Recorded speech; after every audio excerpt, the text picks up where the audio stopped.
श्रेया आज घर पे है। तो उसको देखने एक लड़का आ रहा है।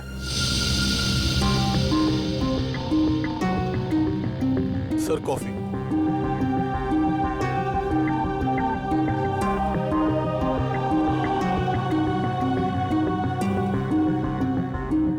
शादी के लिए।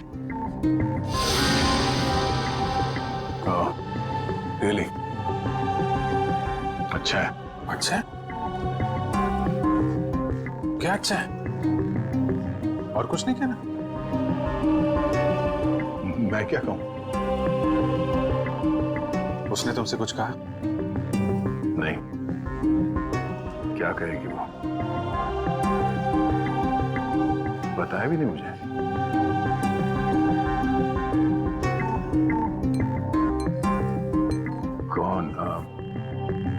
कौन है वो? उसके पिताजी के दोस्त का बेटा है। आज शाम 4 बजे वो लोग आ रहे हैं उसके घर पे। अच्छा है। श्रेया के लिए अच्छा है। सच्चाई से भागने की कोशिश मत करो दया। बात करो उससे। मैं क्या बात करूं उससे? अरे अपने बारे में, उसके बारे में। नहीं, उसने मुझसे कुछ कहा नहीं। और किसी के साथ उसकी शादी होने वाली है, वो खुश है, मैं भी खुश हूं यार। ऐसा मत कर मेरे भाई। कोई तुम्हारी तरफ हाथ बढ़ा रहा है, उसका हाथ थाम लो, इससे पहले कि देर हो जाए।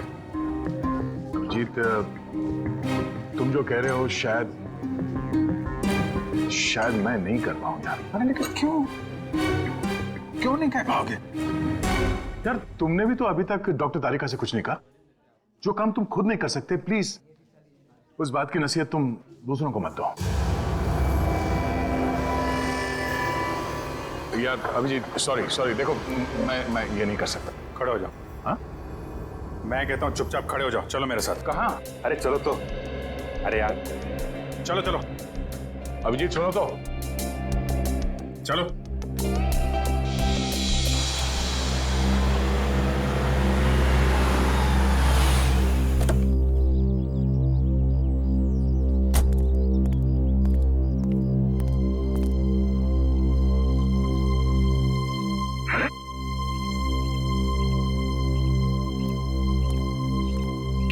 ओ भाई साहब, कहाँ खो गए? यार मैं सोच रहा हूँ मैं यहाँ आया क्यों? यहाँ क्यों आए? भाई साहब, आप यहाँ श्रेया से बात करने आए। मैं श्रेया से क्या बात करूंगा? अच्छा अब ये भी मुझे बताना पड़ेगा कि क्या बात करनी है? चलो भाई। यार मेरी समझ में कुछ नहीं आ रहा। एक मिनट, यहाँ से गेट तक पहुंचोगे ना, सब समझ में आ जाएगा क्या बोलना है और क्या नहीं। चलो भैया। मेरी समझ में कुछ नहीं आ रहा अभिजीत, प्लीज। अरे चलो।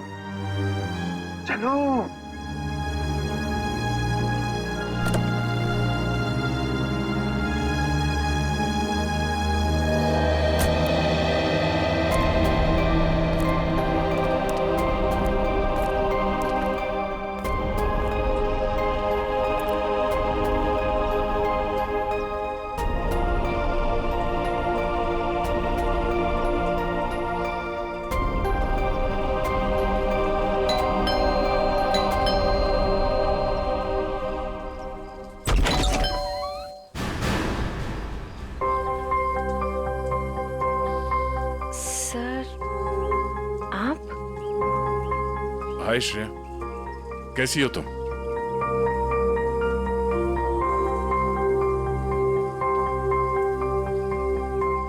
क्या बात है सर? वो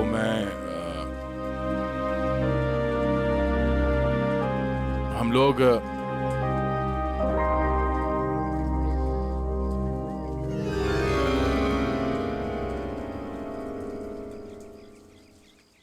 अभिजीत सर?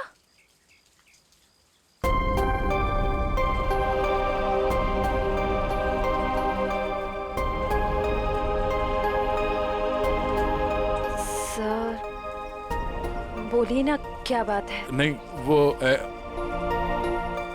ऐसे ही मतलब क्या बोलना है आपको? हाँ, हम लोग ऐसे मतलब अरे बेटे कौन है?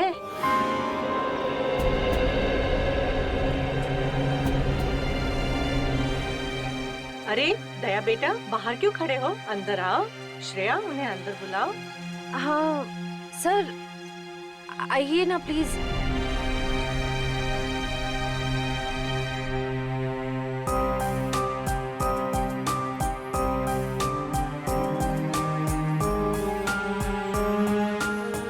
Sir please.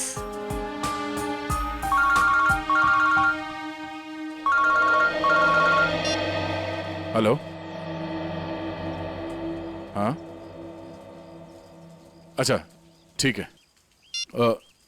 सॉरी, मुझे जाना होगा, कुछ अर्जेंट काम है। मैं फिर कभी। हाँ हाँ, अब तो आना ही होगा। श्रेया की शादी में तो आओगे ना?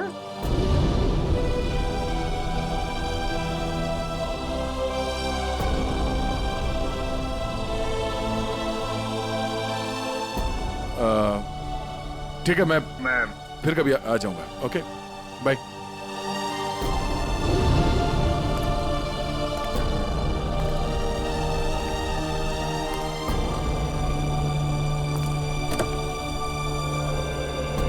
क्या हो, बात हो गई? नहीं, ये फोन आ गया, खून हुआ है, हमें जाना होगा। अरे एक मिनट, मैं जाता हूँ ना, तुम बात करो ना श्रेया से। नहीं, ये बाद में कर लेंगे, ये ज्यादा जरूरी है। अरे यार दया, इतना अच्छा मौका मिला, ये गलती मत करो दया। अरे सुनो, मैं जा रहा हूँ ना, मैं चलता हूँ।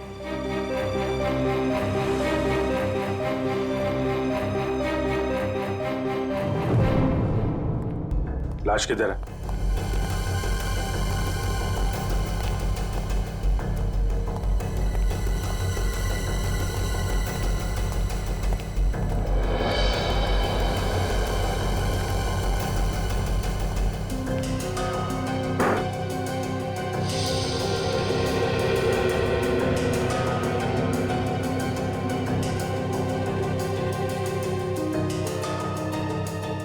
चाकू के घाव है, कई बार वार किया गया है। दोनों बॉडीज पर किसी और चोट का निशान नहीं है। और सर कोई हाथापाई के निशान भी नहीं है हाथों पर। लगता है दोनों सोए हुए थे जब इन पे हमला हुआ, उठने या भागने का मौका ही नहीं मिला। क्यों दया? हाँ, काफी तेजी से मारा है खूनी ने दोनों को अंधाधुंध, छटपटा कर दम तोड़ दिया होगा दोनों ने। सर, खूनी के एक्सेस ज्यादा भी हो सकते हैं। हो सकता है। कमरे की तलाशी लो, देखो हथियार कहाँ है। तुम में से किसी ने देखा खून होते हुए? नहीं साहब, हम दोनों जब अंदर आए।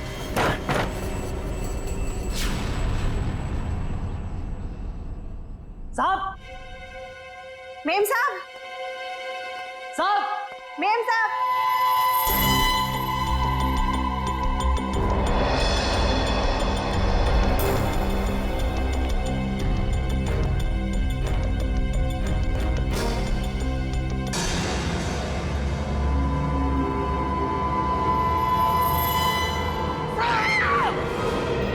तुम बाहर रहते हो और घर के अंदर खून हो गया है?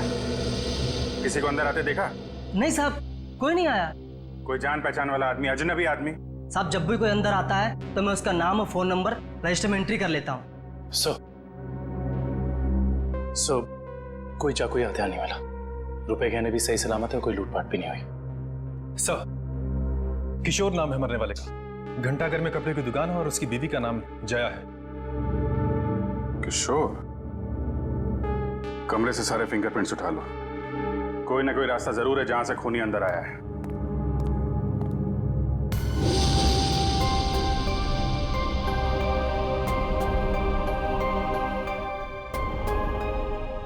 एक श्रेया आपके लिए खास है और एक श्रेया दया सर के लिए खास है।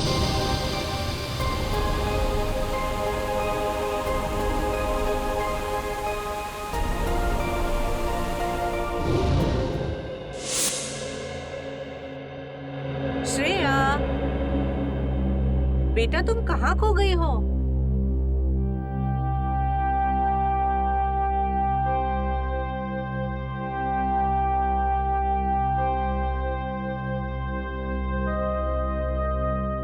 दरअसल आंटी, श्रेया अपने आने वाली जिंदगी के सपनों में खो गई है, इसलिए कुछ बोल नहीं रही।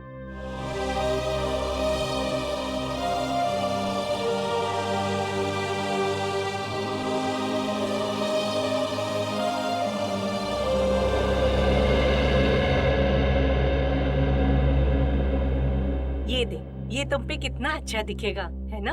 ठीक है मम्मी। लाइए। अरे वाह, आज हमारी बिटिया कितनी अच्छी लग रही है ना? हाँ। पापा, आप खुश तो हैं ना? हाँ बेटा, और तुम भी कितनी खुश लग रही हो।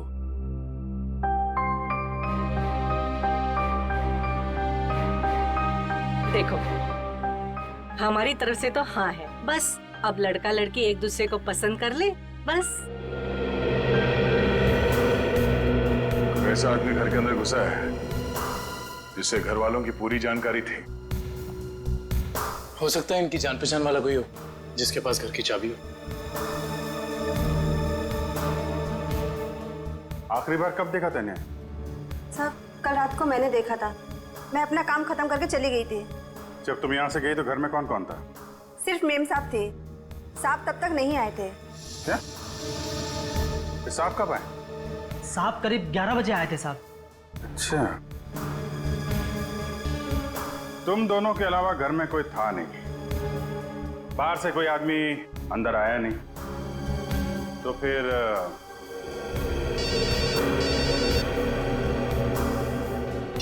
हेलो? हाँ, क्या? और 2 लोगों पे हमला?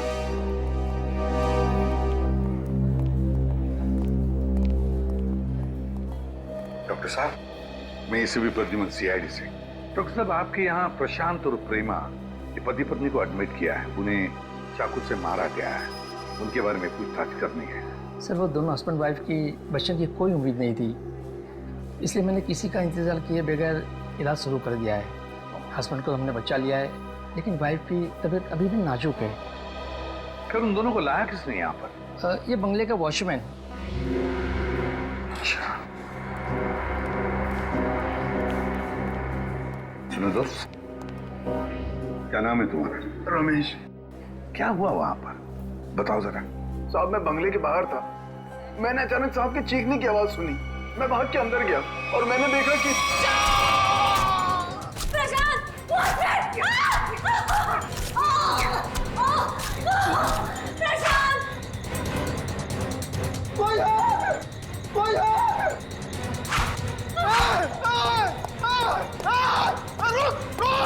मैंने साहब उसका पीछा किया, पर वो अंधेरे में गायब हो गया।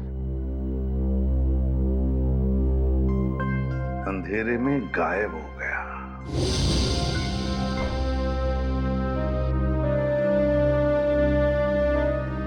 श्रेया, क्या सोच रही?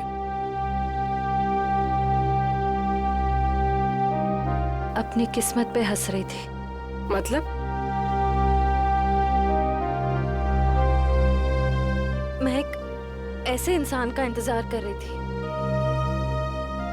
जिसके बारे में मुझे ये भी नहीं पता कि वो मुझसे प्यार करते भी हैं या नहीं। मगर श्रेया, मगर क्या पूर्वी? तुमने देखा ना वो कैसे चले गए। मैं समझती हूँ कि काम आ गया था, लेकिन अभिजीत सर थे ना, वो अभिजीत सर को भी तो भेज सकते थे ना। श्रेया, हो सकता है वो तुमसे बात करने आए हो। तो फिर कुछ कहा क्यों नहीं? कुछ तो कह सकते थे वो। 2 मिनट की बात थी। समथिंग।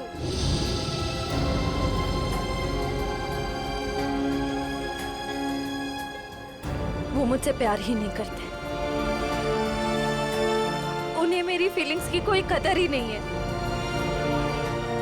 मेरे मम्मी पापा ने मेरे लिए जो सोचा होगा, अच्छा ही सोचा होगा। मैं अब उन्हें और दुखी नहीं कर सकती पूर्वी। मतलब तुम सिद्धार्थ को हाँ बोल दोगी?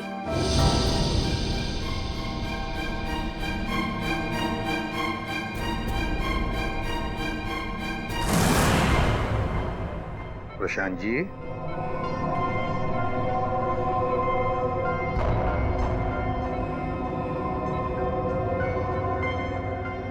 मैं एसीपी प्रद्युमन सीआईडी से। आप ठीक है? अच्छा, क्या आप बता सकोगे कि ये सब कैसे हुआ, क्या हुआ? मैं और मेरी वाइफ सो रहे थे। मेरी वाइफ ने अचानक मुझे जगा दिया। प्रशांत उठो। कोई है लग रहा है। लगता है कोई घर में घुसा है। देखो नीचे से आवाज आ रही है। एक मिनट।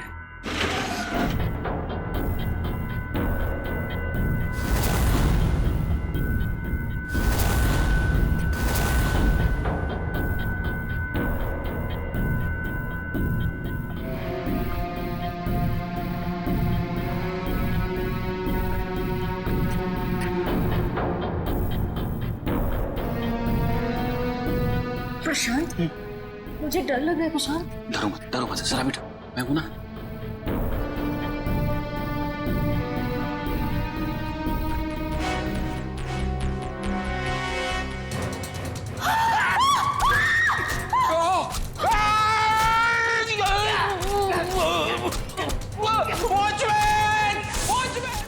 वॉचमैन ने उसे देख लिया था, वो बहुत डर गया था, तो वो भागने लगा और फिर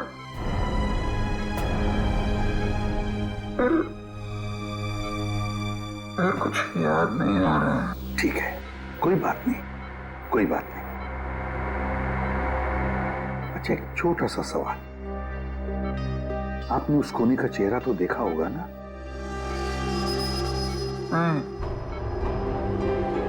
जल्दी हो गया, कुछ दिखाई नहीं दिया। चलो ठीक है, आप आराम कीजिए और जल्दी ठीक हो जाइए। मैं आपसे वादा करता हूं कि हम उस खूनी को जरूर पकड़ लेंगे। मेरी वाइफ तो ठीक है ना? आप चिंता मत कीजिए। कविन,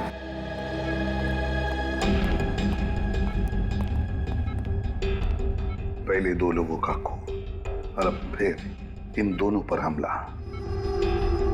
दम बेरहमी से चाकू की वार की है।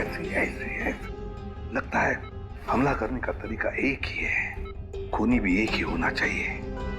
सर, ये जो भी हमलावर है ये सीरियल किलर भी हो सकता है। हाँ, हो सकता है।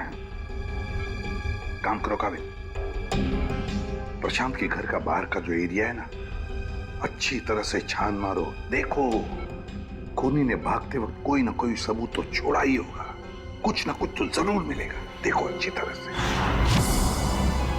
फ्रेडी, मुझे अच्छी तरह से याद है, 10-15 साल पहले एक आदमी इसी तरह से खून करता था, इसी तरह से बेरहमी से चाकू के वार किए उसने लोगों पर, और फिर उसे उम्र कैद की सजा भी हो गई।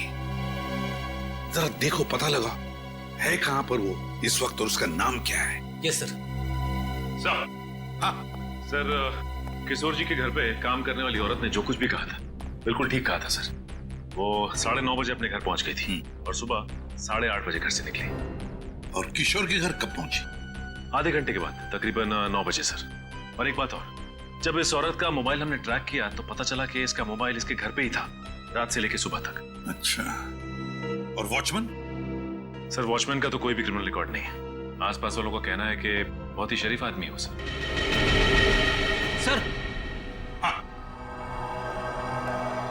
ये देखिए सर, 15 साल पहले जिनके खून हुए थे वो इस आदमी ने किए थे। नाम है पुनीत, उम्र 30 साल, सेंट्रल जेल में है। और सर, ये उनके फोटो है जिनके खून हुए हैं। इनके शरीर पर भी ठीक वैसे ही चाकू के निशान है जैसे अभी मिली लाशों पे है। इस चाकू से वार किए थे उसने? बॉस, बॉस पता लग गया। पहले जोड़े की मौत हुई है रात को 12 बजे और दूसरे कपल की मौत हुई है सवेरे 4 बजे। और ये देखिए, कुछ इस तरीके का है ये हथियार जिससे हमला हुआ है। ये तो बिल्कुल वैसा ही चाकू है जैसा पुनीत के रिकॉर्ड्स में है। अरे चाकू भी वैसा, खून करने का तरीका भी वैसा। तो क्या खून पुनीत ने किए है? कहां तक गए थे आप? वहां तक सर, एकदम आखिरी तक। इशिता, देखो कुछ मिलता है क्या? Yes sir. आप यहाँ से आगे क्यों नहीं गए? साहब इसके आगे बहुत अंधेरा था, वो अंधेरे में गायब हो गया। आप वॉचमैन हैं, टॉर्च, लाठी कुछ नहीं है आपके पास? थी साहब, पर अचानक साहब की चीख सुनी तो मैं घबरा गया। एक खूनी घर के अंदर घुसता है, खून करके चला जाता है और आपको कुछ पता नहीं चलता। सो रहे थे आप? नहीं साहब, कसम से।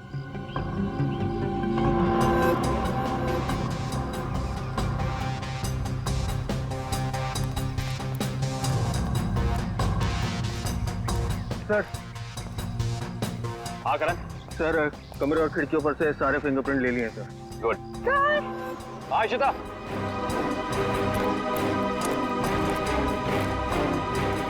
क्या? ये देखिए। ओह।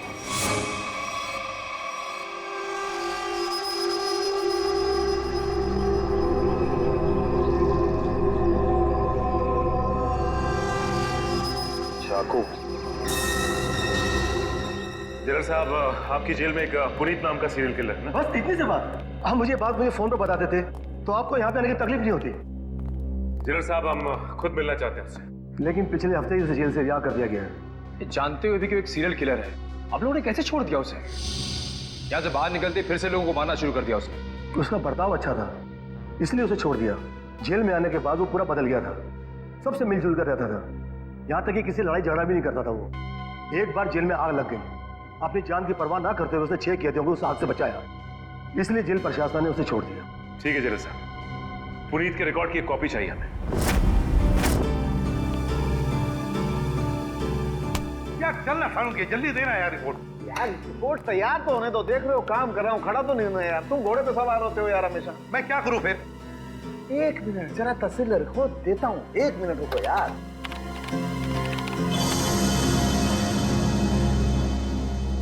नहीं हो रहे, ये फिंगरप्रिंट्स मैच नहीं हो रहे। क्या? हाँ, हमारे डाटाबेस में जो उंगलियों के निशान हैं वो उन उंगलियों के निशान से मैच नहीं होते जो आप लोग लेके आए, जो झुलसी हुई। ये कैसे हो सकता है सालुंके साहब? सारे सबूत तो पुनीत की तरफ इशारा कर रहे हैं। लेकिन बॉस, मेरी रिपोर्ट भी गलत नहीं हो सकती। सर, हाँ सर, जेल से पुनीत की फिंगरप्रिंट्स मिले अभी के, और उसके अच्छे बर्ताव के लिए उसे रिहा कर दिया गया है सर। चेक कर जरा। मगर सर, अभी तो हमने पुनीत की फिंगरप्रिंट्स चेक किए थे, उसका रिजल्ट तो नेगेटिव था। 1 मिनट वैभव, ये लेटेस्ट फिंगरप्रिंट्स है ना पुनीत के, तो इन्हें चेक करने में कोई प्रॉब्लम है क्या? नहीं सर। फिर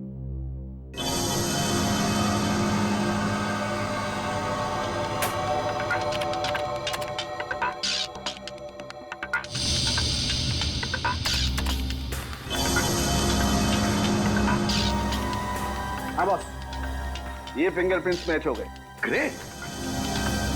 ये उंगलियों के निशान भी थोड़े से जले हुए हैं, झुलसे हुए हैं। सर, इस जेलर ने बताया था कुछ दिन पहले जेल में आग लग गई थी और इस पुनीत ने उस आग में से कुछ लोगों की जिंदगियां बचाई थी। Puneet, serial killer Puneet, jail में आग लगती है तो बाकी कैदियों की जान बचाता है, अच्छे बर्ताव के लिए रिहा भी होता है। कहीं ऐसा तो नहीं कि ये पुनीत फिर से अपनी पुरानी आदतों पर उतर आया है? तुम पुनीत की बेटी हो? जी सर। क्या नाम है तुम्हारा बेटा? संध्या। संध्या। अच्छा, संध्या है ना? क्या ये तुम्हारी माँ है? जी सर। अच्छा, एक बात बताओ बेटा, क्या तुम अकेली रहती हो या तुम्हारे साथ और भी कोई है इस घर में? मेरा छोटा भाई आशु। आशु, बाहर आओ। जी दीदी। सीआईडी वाले आए हैं, पापा के बारे में पूछ रहे हैं। सर कुछ पता चला पापा के बारे में? आपके पापा आपको बता के नहीं गए कि वो कहाँ जा रहे हैं? जी सर, कल शाम को पापा को एक कॉल आया था नौकरी के लिए, और पापा ने कहा मैं रात तक लौट आऊंगा, पर पापा अब तक आए नहीं और उनका फोन भी बंद आ रहा है। क्या नंबर है उनका? 125-230-82330। मेरे पापा ने कुछ नहीं किया सर। उन्होंने मेरी कसम खाई है, वो कभी कोई गलत काम नहीं करेंगे। मम्मी भी हमें छोड़कर चली गई है, उनके सिवा हमारे कोई नहीं है। मैंने पापा से कहा है कि हम सूखी रोटी खा लें, पर कोई कभी गलत काम मत करना प्लीज सर। मेरे पापा को कुछ मत करना, अब वो सुधर गए, वो कोई बुरे काम नहीं करते। अब तो दुनिया वाले भी हमें ताने देते हैं, कहते हैं इसके पापा खूनी हैं। इनके घर रोज पुलिस आती है, हमसे कोई बात भी नहीं करता। अब तो रिश्तेदारों ने भी मुंह मोड़ लिया है, इसलिए मैंने आप लोग को अंदर बुला लिया ताकि किसी को पता ना चले कि हमारे घर पुलिस आई है। हमारा जीना बहुत मुश्किल हो जाता सर।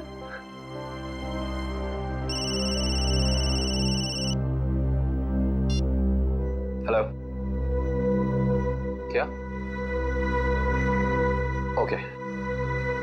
क्या हुआ? सर, प्रशांत जी की वाइफ प्रेमा जी की हॉस्पिटल में मौत हो गई है।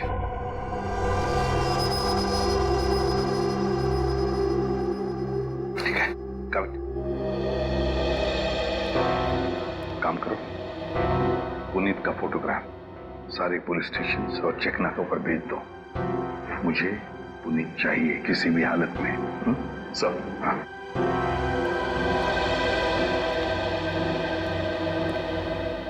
देखो बेटा, मैं तुम दोनों से वादा करता हूं, अगर तुम्हारे पापा सुधर गए हैं और उन्होंने कोई गलत काम नहीं किया है तो मैं उन्हें नौकरी दिलवाऊंगा, शहर से दूर, ठीक है?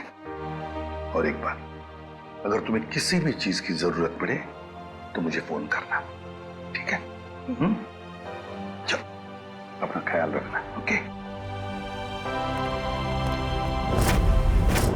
सर, पुनीत शांतिनगर इलाके में है, एक लोकल कॉप रतन उसका पीछा कर रहा है।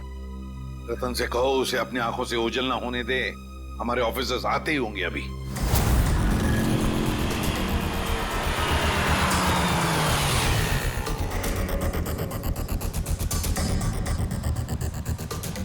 कहाँ है कबूतर? पीछे खड़ा है।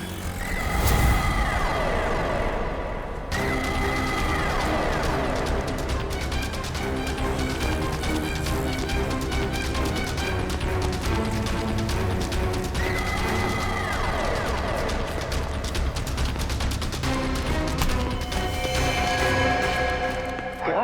क्यों पकड़ रहे मुझे? मैंने कुछ नहीं किया। नाम पुनीत और काम।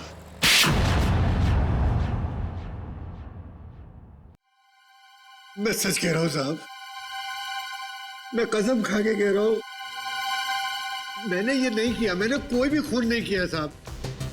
मैं सब बुरे काम छोड़ चुका हूं साहब। चुप! बंद करिए नाटक। मैं कैसे बताऊं आपको, जब मैंने किया ही नहीं है तो मैं कैसे कह दूं कि मैंने खून किया है? तो फिर तुम हमें देख के भागे क्यों? मैं बहुत डर गया था, मैं डर गया था कि आप लोग मेरी बात का यकीन नहीं करेंगे। उस दिन जब मैं अपने घर पे पहुंचा तो 4 लोगों पर हमला हुआ है, 4, बिल्कुल उसी तरह जैसे तुम पहले भी कर चुके हो, और उसमें से 3 की तो मौत भी हो गई है। और तो और प्रशांत जी के घर के पीछे से हमें चाकू बरामद हुआ, उस पर तुम्हारी उंगलियों के निशान है, और फिर उन 2 घरों से भी उंगलियों के निशान मिले जिसमें तुम्हारे ही उंगलियों के निशान हैं। मैं सब आपको बताऊं। कोई मुझे फंसाने की कोशिश कर रहा है। कौन फंसाएगा तुम्हें? हा? ये नाटक बंद करो, समझे? तुम्हारा मोबाइल ट्रैक किया था हमने और वहीं पे ट्रैक हुआ जहां पे खून हुआ था। मुझे नौकरी के लिए बुलाया था साहब। मुझे किसी ने फोन करके मुझे 11:30 बजे सानपाड़ा में बुलाया। मैं वहां गया, वहां मुझे कोई नहीं मिला। मैंने इंतजार भी किया। मैं सच कह रहा हूं साहब, मुझे दूसरा फोन आया, सेंटर पे बुलाया मुझे 3:30 बजे। कोई सिक्योरिटी गार्ड का जॉब था। मैं सच कह रहा हूं साहब, आप मेरा एक काम कीजिए, आप फोन चेक कर लीजिए मेरा।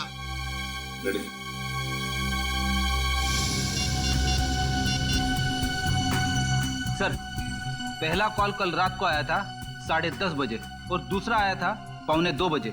दोनों अलग अलग नंबर से कॉल किए गए हैं, अलग अलग लैंडलाइन से। पुनीत, हम पता लगा ही लेंगे कि कहां से फोन आए थे और किसने किए थे वो फोन। आकाश जी, मुझे एक बात का बड़ा ताज्जुब हो रहा है। सिद्धार्थ अपना खुद का बिजनेस क्यों करना चाहता है? वो आपका बिजनेस भी तो संभाल सकता है। इतना बड़ा कारोबार जो है आपका। आपकी बात बिल्कुल सही है भाई साहब, लेकिन सिद्धार्थ ये साबित करना चाहता है कि मेरे सपोर्ट के बगैर वो बिजनेस में टिक सकता है कि नहीं। वैसे भी सारा कारोबार उसी का तो है, कभी भी ज्वाइन कर सकता है। Well Siddharth, I am impressed.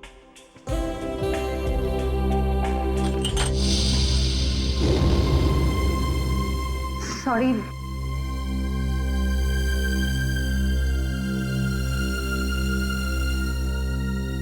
चाय कहीं हाथ पे तो नहीं गिरी आपके? नहीं, इट्स ओके।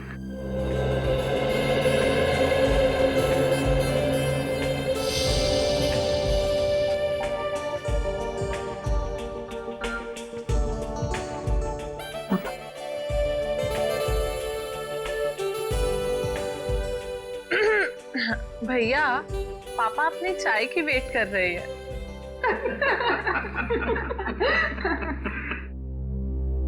वैसे बेटा, आप क्या करते हो संडे को, I mean, छुट्टी के दिन? कुछ नहीं आंटी, थोड़ा दोस्तों के साथ घूमने चले जाता हूँ, फिरने चले जाता हूँ, कभी कभार क्रिकेट खेल लेता हूँ, एडवेंचर कर लेता हूँ थोड़ा बहुत बस। और श्रेया बेटी, आप संडे को क्या करती हो? दरअसल हमारी सीआईडी की ड्यूटी में संडे वनडे तो होता नहीं है, तो। पर श्रेया बेटा, शादी के बाद तो सीआईडी छोड़ दोगी ना? अपनी सास का हाथ बटाओगी ना घर में?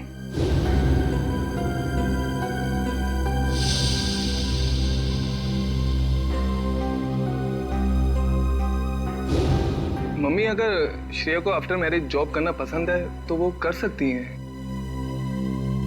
मुझे कोई एतराज नहीं है अगर उन्हें पसंद है तो जॉब करना।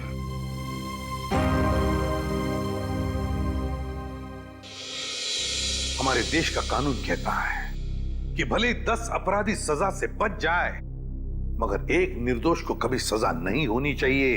निर्दोष को सजा नहीं होनी चाहिए। सर, हाँ, पुनीत को जो 2 फोन आए थे वो रेलवे प्लेटफॉर्म के पीसीओ से किए गए थे, अलग अलग पीसीओ से।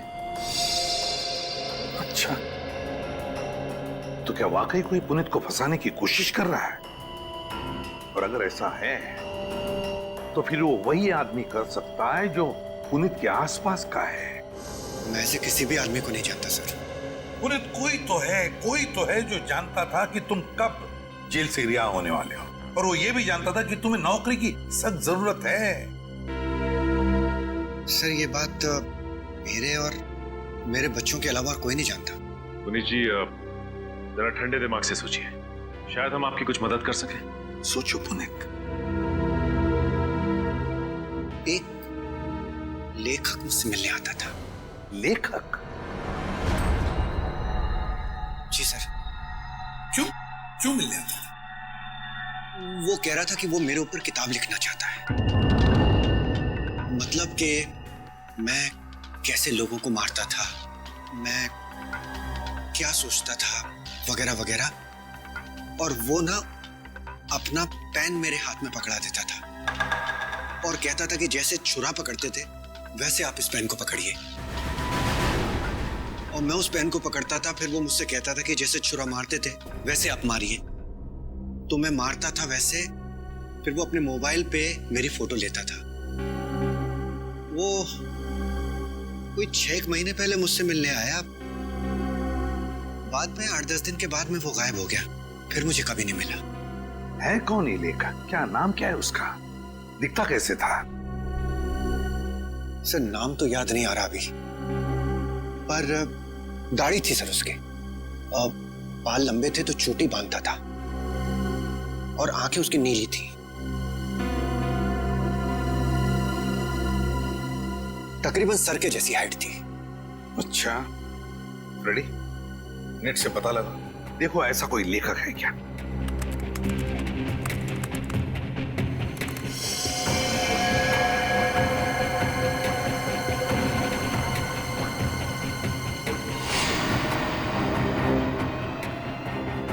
सर ऐसा तो कोई लेखक है नहीं।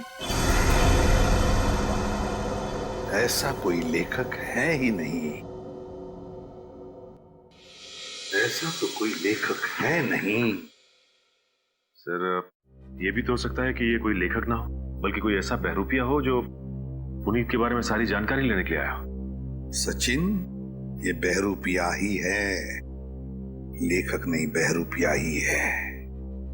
इसी ने पुनीत को 2 बार फोन करके बुला लिया था, सिक्योरिटी गार्ड के नौकरी के लिए और कॉल सेंटर पर।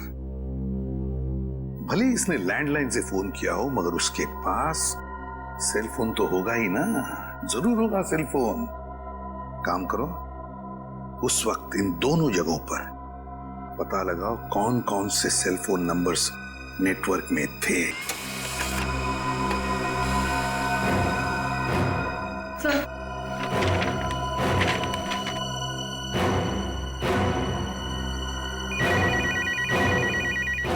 चलो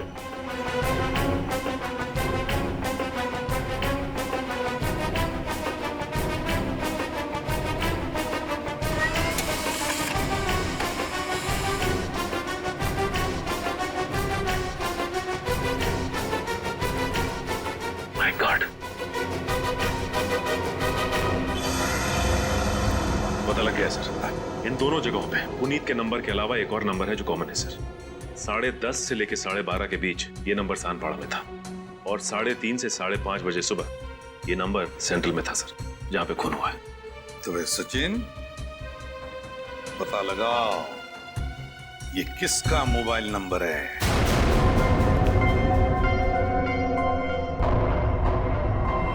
मिस्टर प्रशांत किस रूम में मिलेंगे? 1 minute. Deluxe room number 4।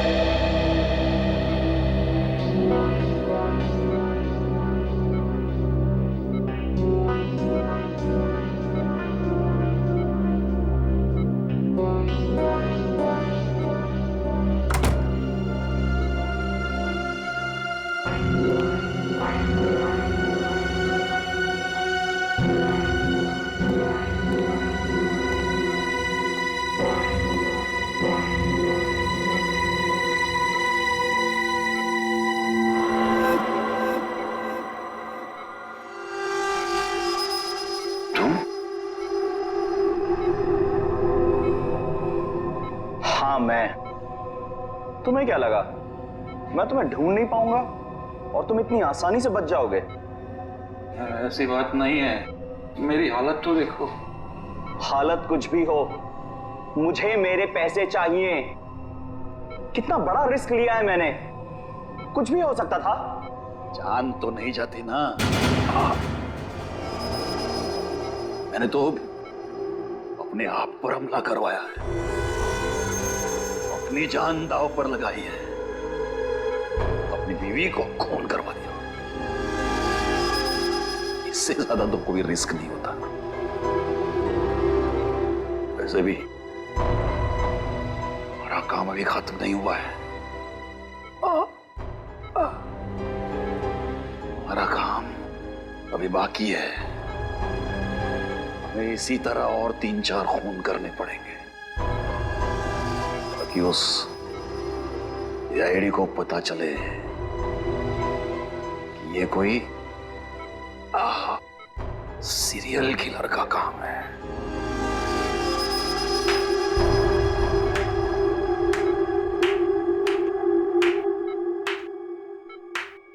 Prashant ji, बहुत खेल खेल लिया, अब हमारी बात। अब हम खेल खेलेंगे तुम्हारे साथ। इसका मतलब है आप लोगों ने हमारी सारी बातें सुनी? हाँ, हमने सब सुन लिया और यही सुनने के लिए हमने खेल भी रचाया था तुम्हें फंसाने का, और फंस गए तुम। इसे जानते हो ना, तुम्हारा आदमी। लेकिन अब ये तुम्हारा आदमी नहीं, हमारा आदमी है, हमारा आदमी। सरकारी गवाह है ये, समझे? सरकारी गवाह।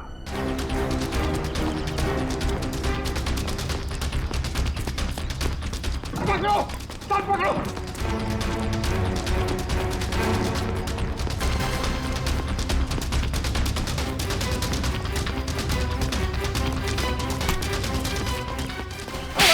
मत मारो, मैंने कुछ नहीं किया। कुछ नहीं किया? कुछ नहीं किया मैंने। कुछ नहीं किया तो फिर हमें देखकर भागा क्यों?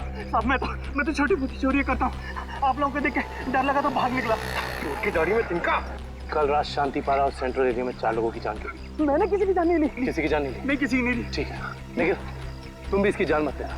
बस 4 गोलियां दाएं पैर में और 4 गोलियां बाएं पैर में ठोक दो, ताकि जिंदगी में भागने लायक ना रहे। नहीं, नहीं।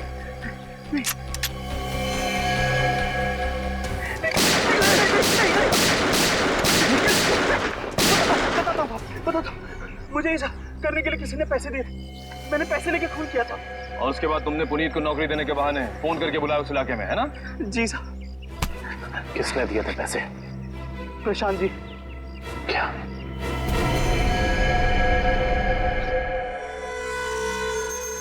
ना पूरा धोखा। तुम्हें क्या लगा सिर्फ तुम ही धोखा दे सकते हो, हम नहीं? बताओ, क्यों किया तुमने ये सब? अपनी बीवी से बदला लेने के लिए। मैं कितना प्यार करता था उससे। क्या कुछ नहीं किया मैंने उसके लिए, और उसने मुझे धोखा दिया। किसी और के साथ भाग जाना चाहती थी वो। इसीलिए मैंने मेरी बीवी के खून का प्लान बनाया। पुनीत को फंसाने का प्लान बनाया है? तुम्हें पता था कि वो जेल से बाहर आने वाला है? हाँ, मैंने पुनीत को भी अपने प्लान में फंसाया। और इसीलिए एक लेखक बनकर तुम उससे मिलने गए, ये कह के कि तुम उस पर किताब लिखना चाहते हो, और इसी बहाने तुमने उसके फिंगरप्रिंट्स उठा लिए। अपने बीवी से छुटकारा ही चाहते थे तो उसे तलाक देते थे। उसे जान से मारने की क्या जरूरत थी? और तो और, तुमने 2 मासूम लोगों की जानें भी ली। सिर्फ इतना ही नहीं, पुनीत एक मुजरिम जो अपने आप को सुधारना चाहता था, उसे भी अपने घिनौने प्लान में बलि चढ़ाने का सोच लिया। तुम जैसों को तो कड़ी से कड़ी सजा मिलनी चाहिए, फांसी होनी चाहिए, फांसी।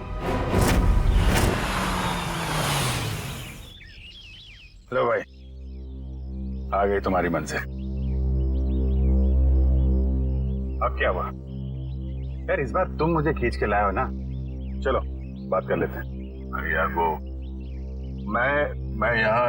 मैं सिर्फ ये जानने आया था कि श्रेया ने उस लड़के को वहां बुलाया या नहीं। नहीं, कब भी पता नहीं चलेगा जब गाड़ी से नहीं उतरोगे तो। चलो भाई। यार अभिजीत, तुम जाके देखो यार, क्या मतलब मैं? हाँ मैं क्यों करूं यार, तुम्हारा काम है, तुम जाओ करो यार। तुम मेरे लिए इतना नहीं कर सकते? अच्छा ठीक है, लेकिन ये उधार रहा है। हाँ बिल्कुल, तारिका से मैं बात करूंगा तुम्हारे लिए। नहीं प्लीज आप दूर ही रहिए, मैं अपना संभाल लूंगा यार। नहीं तुम इधर ही रहो, मैं आता हूँ पता करके।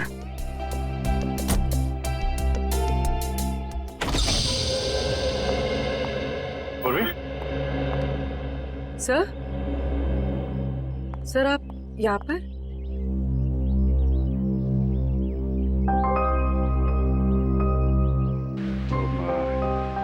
श्रेया कहाँ है?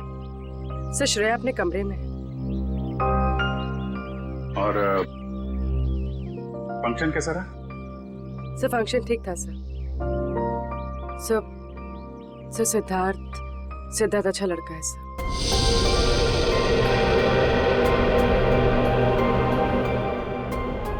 श्रेया ने क्या क्या क्या बोला उसको? सर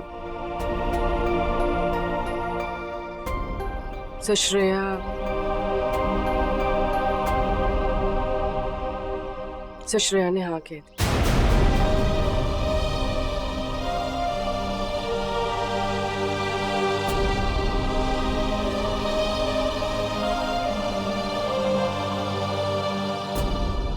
अच्छा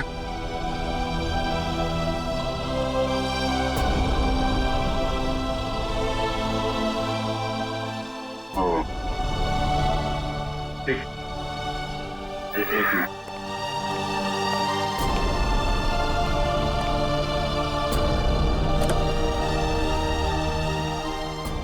क्या वो? हाँ वो क्या? नहीं वो हाँ बोल दिया श्रेया ने।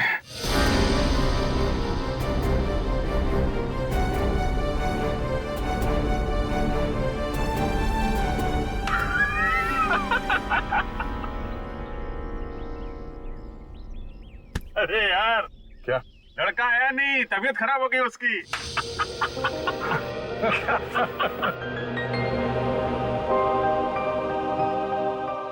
अभिजीत तुम सही कह रहे थे। श्रेया को अपने दिल की बात बता देता हूं मैं कि मेरे दिल में क्या है। मैं उसको बता दूंगा कि उसके लिए मेरे दिल में क्या है।